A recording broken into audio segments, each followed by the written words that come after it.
Why are you here? Don't you have your own church? What are you doing at our church? It was not that. She was actually inquisitive. She had no idea what St. Elijah had that every other church in Oklahoma City didn't have. She was perplexed. There was no way to give her an answer. I knew where I came from, and I knew there was something at St. Elijah that I had not seen before, or heard before, or experienced before. But I did not yet know what that was.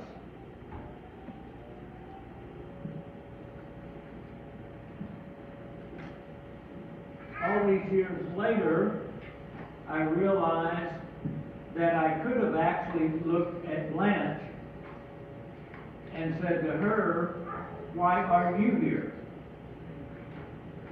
And so that's what, if we're going to talk about evangelism, I'm going to ask the question and let you ask me, Blanche's question, why am I here? But all these 30 years later, I know enough now to ask the question back, so why are you here? If we're going to talk evangelism, evangelism is a two-way street. I'm not a salesman, but if I were a salesman, I have to believe in the product to tell you about the product, but I have to be convinced that you need the product. Or why waste my time trying to convince you to buy something you don't need? Trying to create a want in you that you don't have. So I have to know who you are, what my market is. I have to know the product, and I got to know the market. I wrote a book after my experience in coming into St. Elijah called The Immigrant's Tale. Orthodox Christianity Comes to America, and told the immigrant experience from a historical point of view of immigration to the United States from the Middle East prior to World War I and after World War I. And I pictured having somebody from the Middle East at a dinner party sitting across from a non-immigrant, old-stock American sitting across the table from each other, introducing themselves to each other. Who are you? I'm so-and-so. Where are you from? What do you believe? How did you get here? Back and forth.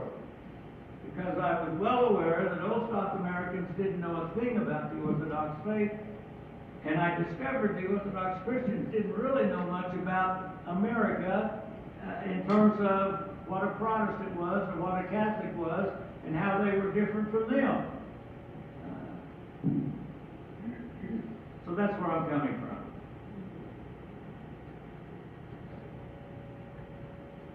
I was a Baptist minister for 25 years, and I was pastoring a little church about 30 miles from Oklahoma City. In the Protestant world, you can just hang out your shingle and start a church anywhere you want. I put an ad in the paper. It said, wanted 30 men to do a work God wants done, and got a crowd. Started a little church, if you will. And a couple came to this church, and they attended for about a year, named Woody and Carla. And Woody was searching for something he did not know how to name it. And after about a year, it became obvious that the little church I was in at the time could not scratch his itch. Didn't have it. He didn't know what he was looking for, but I was aware we didn't have it. And in the Protestant world, when somebody gets frustrated, they get angry, they leave, and they try to take half the church with them when they go.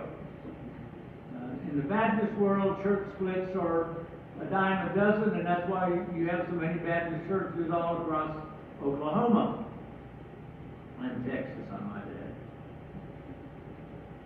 So I went to Woody and Carla before that could happen, and I said, you know, we are friends, and I know you are looking for something we don't have. Rather than you getting frustrated and upset and leaving hurt, would you let me bless you to go find what you're looking for? And let's remain friends. And they agreed, and that's what we did. And so they stopped attending the church I was pastoring, and I didn't see them. It was about a year later, my wife and I were at a mall in Oklahoma City, and we bumped into Woody and Carla. And we're greeting one another, and this man was changed. I don't know how to describe it other than to say he was covered with peace. It was almost visible peace. I had never known him to be at rest. And I blurted out, "What has happened to you?" I blurted it out. It was so obvious and shocking. This man has been transformed.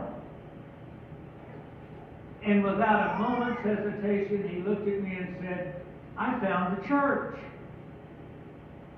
And I replied, "You're going to have to explain that." So he and his wife, and me and my wife, we went over to a nearby restaurant, and we had supper together, and he explained how he had heard an ad on the radio about some speaker coming in to some little bitty church, hard to find in downtown Oklahoma City, and they had gone to hear this speaker and had bumped into St. Elijah Orthodox Church. The speaker had been one of the group that came in with Father Peter Gilchrist, of that whole Campus Crusade group, the 3,000 or so that came in under Metropolitan Philip of blessed memory. Father Constantine Nasser had come to Oklahoma City in 1982. We're now in about 1988.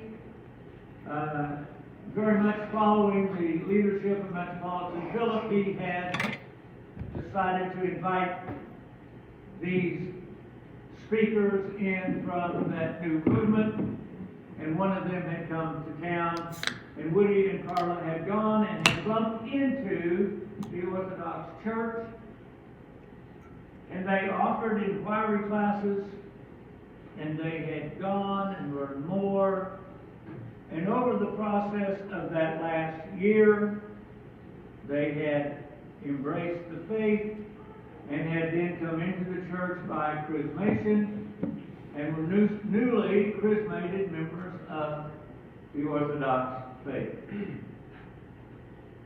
I had no idea what he was talking about, except he had found something that had changed his life.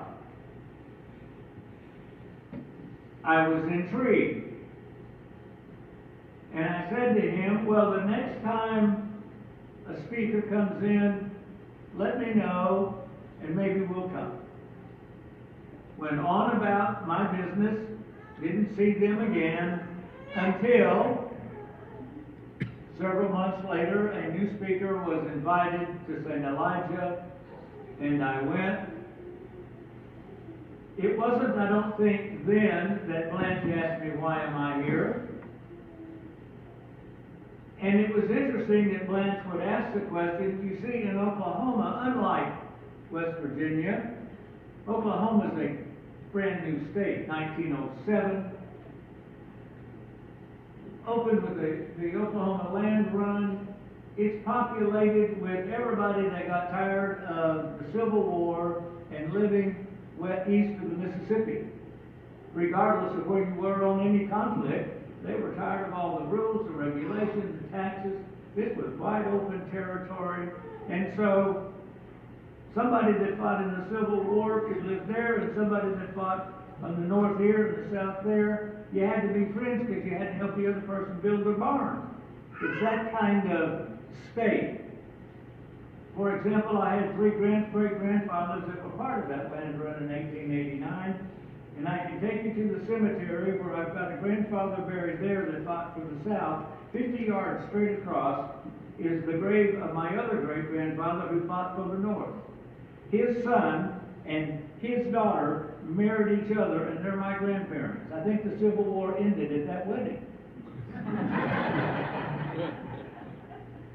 It's that kind of place, a mixture of all kinds of stuff. When the immigrants came to Oklahoma, unlike the Greek immigrants to Oklahoma, the Lebanese and the Syrians were peddlers, and so they blended.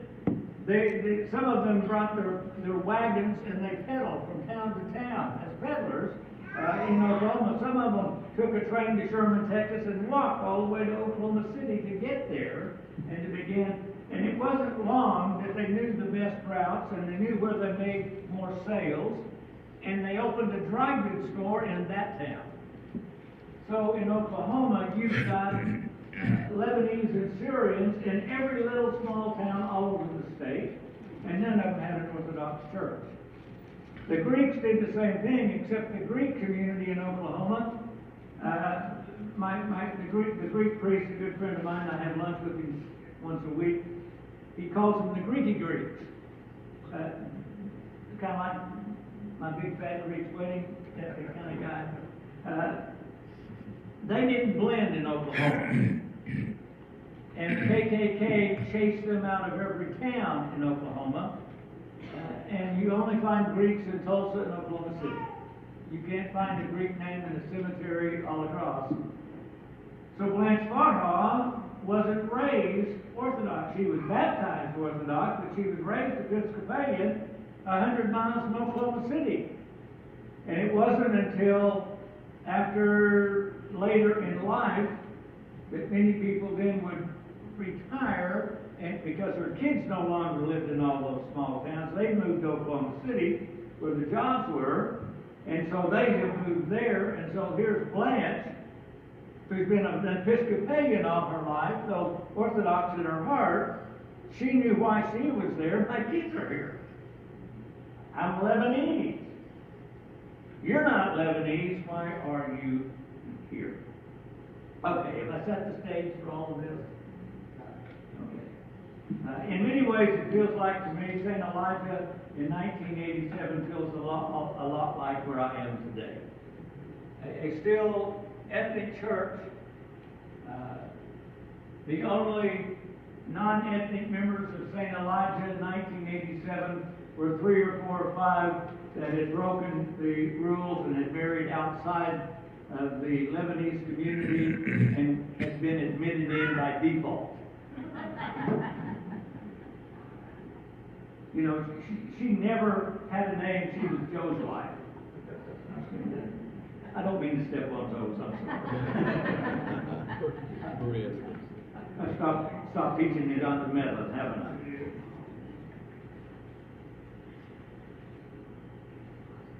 So I came at some point. I was intrigued after coming to hear a speaker for myself. And they offered the inquirers classes. At that time, they offered them like at 4 o'clock on a Sunday afternoon. My wife and I had 6 children at the time. We got a babysitter, made a date out of it. We would drive to Oklahoma City, go to the inquirers class for 2 hours, and then stop and have a meal together before going back picking up the kids. Very, very interesting, bumping into the content and the information of the Orthodox faith. But when you've got 6 kids, 1 on the way, and your income depends upon being a Baptist preacher, trying to decide theologically what all this means and financially how could you make it work was a whole lot to take in. At some point, Another speaker came. Father Constantine was always asking Woody, my name before I was ordained is Herb, what's going on with Herb? He hadn't come back. What's going on? Well, I was reading Orthodox books. I was reading a book by Father Schneemann, or I was reading somebody. So Woody would say, Father asked about you. So they brought in a new speaker. He spoke. We had our break. And at the break, Father Constantine came to me and said, if I find you a scholarship that pays for it, would you take the St. Stephen's course? What is the St. Stephen's course? Well, it's a correspondence course on the Orthodox faith. I'm a scholar. I enjoy learning, and maybe I'm a professional student. If you pay for it, I'll take the course. I don't know what a Baptist preacher was doing taking the St. Stephen's course, but I did. The first semester comes, I buy the books. I understood the process, that at the end of the semester, the 4 different professors would give you a list of questions, usually 2 questions each, for whatever the subject was, and you would create the answers, usually about an 8-page written essay. And I will never forget receiving my questions, and I had made a decision that rather than arguing with the information, I was going to try to set aside everything I already knew from all my theological education and actually see if I could understand the Orthodox faith and whatever they said it means. That was my goal. And Father Joseph Allen, in that question, discussed in 8 pages the meaning of theosis, giving attention to, maybe he said sarcosis, I forget. I had no clue what he was talking about. I mean, he might as well have written it in Arabic or Greek. I had no knowledge. So I began doing the research in the book that we were assigned to read, the one by Timothy Ware, now Bishop Callistos Ware, the Orthodox Church, and began to discover the Orthodox understanding of theosis, salvation, etc. And I attempted to see, my goal was, 1, if I could think I understood it, and 2, if I could explain it to an Orthodox priest in such a way that he could say to me, you understood it. That's what we said. That was my goal. So, our 7th and final child, Hannah, the only daughter, was born. I wrote my questions. Sometime after that, they were mailed back. And Father Joseph had written at the end, good job, keep it up, it takes discipline. I dropped out of the St. Stephen's course. I realized it made no sense to learn more information until I worked out for myself what I had just written. Because everything I had just written and somehow had understood enough to be in the ballpark, if what I had just written was the gospel, then everything I thought and had preached for the last years of my life, which was different, was incorrect. They both couldn't be correct. There was no reason to take more information in until I decided the question for myself. I've learned since then, of course, that we really only know what we're willing to live. Everything else is merely academic information. It's just information that'll help you win Trivial Pursuit, or maybe win some money on Jeopardy. It's just information, data, but you're not living. I didn't want any more information or data about the Orthodox faith. I needed to know whether or not it was true, and if it was true, I could no longer stand in a Protestant Southern Baptist pulpit and preach something I knew to not be true. That was my dilemma. At some point,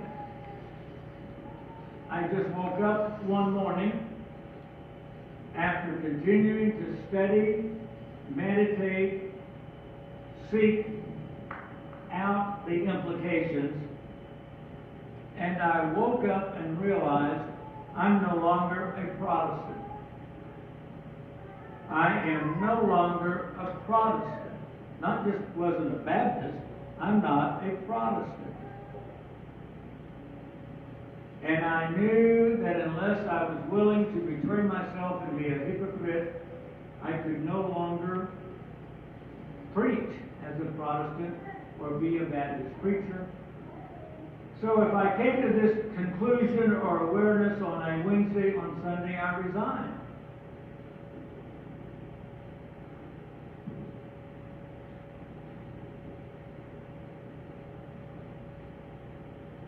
On Monday, I picked up the phone and called Father Constantine Nasser, told him I had resigned and my family and I would be at St. Elijah the very next Sunday.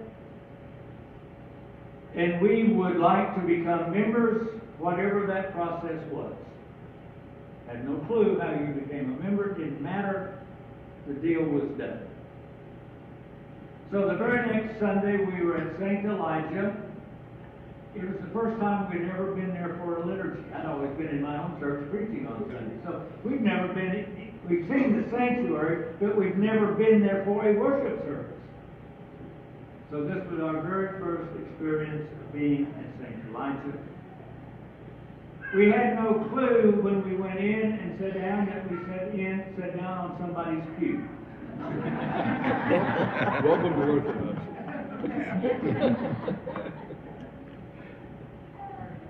Father Constantine tells the story, and only recently was I present when he told the story to know the panic he felt that day when he saw us come in. And the pews were short and small, and my whole family, the whole brood of us, took up the whole pew. And he saw the lady whose pew it was come in, walk down the side aisle, got to her pew, shook her head, walked back and started counting the pews again to come on back, thinking she had miscounted, and she hadn't. And by God's grace, she turned around and went and sat somewhere else. True story, according to Father Constantine. I will tell you this, there were other Sundays when we didn't count correctly and get to that pew, and we were asked to get up and move because we were sitting in somebody's pew. True story. Coming to St. Elijah. That's how I got here. That was 29 years ago, the last Sunday in January 1991, that I resigned being a Baptist preacher. And the first Sunday in February, 29 years ago, was our first Sunday at St. Elijah Orthodox Church.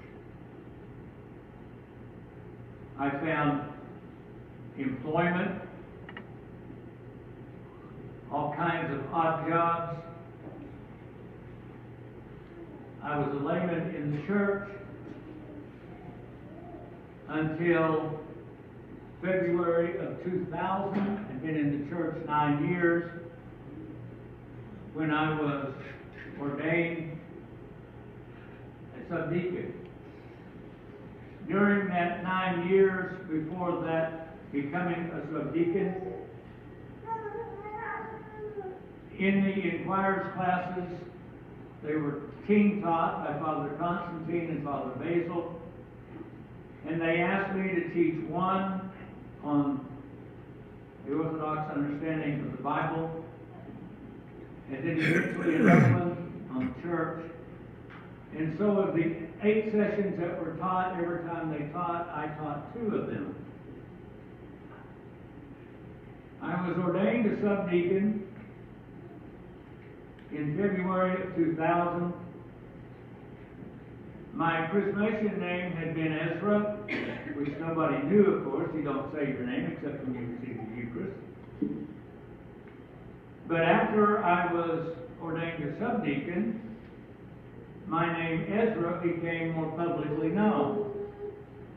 I had been drawn to the name Ezra from the Old Testament Saint Ezra that came with the Jews back from the Babylonian captivity to help rebuild Jerusalem and the temple.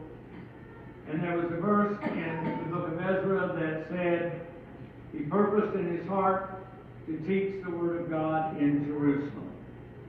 And I was drawn to that verse, and that's why I had chosen the name Ezra. Once my name became public,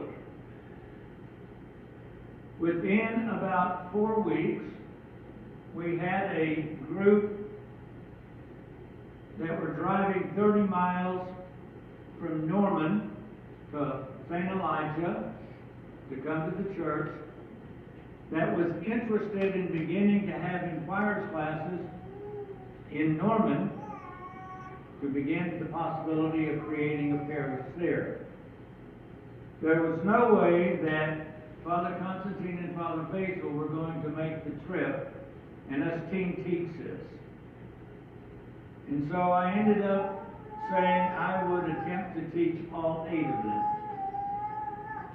It was the first time at St. Elijah any one person had done all 8 of them. And out of that experience, finding the church that Jesus built was created. The title of that 8-week series. And since that February date, I have done nothing but teach nonstop for the last 20 years. It's just the truth. We offer the inquirers classes 3 to 4 times a year. I teach all 8 of the classes. It allows the other priests to teach other classes to build on it. In addition to that, I had a university inquire whether or not I would be interested in teaching for them. And I've been teaching nonstop at a secular university for the last 20 years as well. I'm almost taught out.